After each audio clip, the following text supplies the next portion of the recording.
एक बार गांव में एक बूढ़ा अपने पोते के साथ रहता था।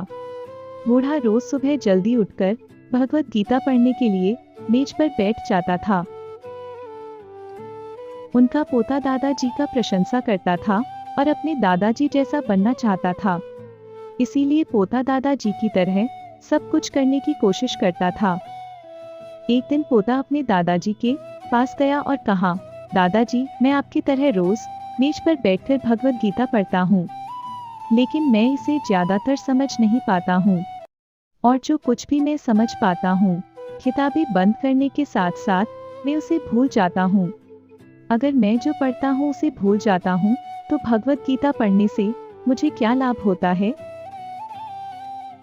तब दादाजी एक कोयले की टोकरी पकड़े हुए थे। वह पोते की तरफ देखा और उसे कोयले की टोकरी देते हुए कहा, नदी पर जाओ और मेरे लिए एक टोकरी पानी लेकर आओ। दादाजी ने जैसा कहा, लड़के ने वैसा ही किया, लेकिन जैसे ही वह घर पहुंचता, टोकरी का सारा पानी निकल जाता। दादाजी ने मुस्कुराते हुए कहा, वापस पानी लेने के लिए नदी में जाओ और फिर से कोशिश करो, लेकिन इस बार थोड़ा तेज चलने की कोशिश करना।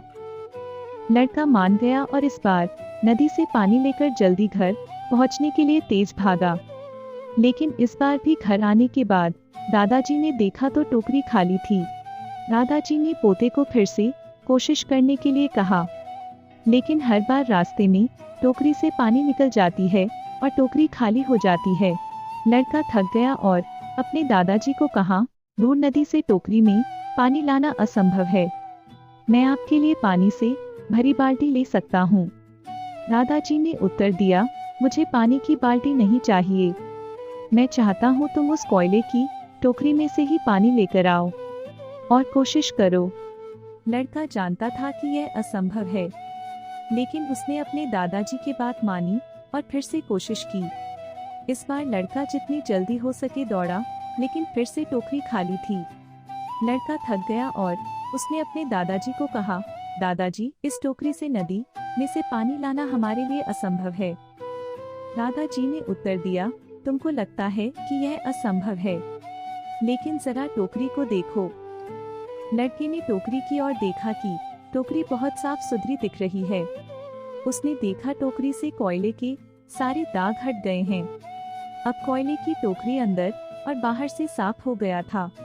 दादाजी ने कहा, तुमने देखा कि टोकरी अब सारे दाग मुक्त हो गया है।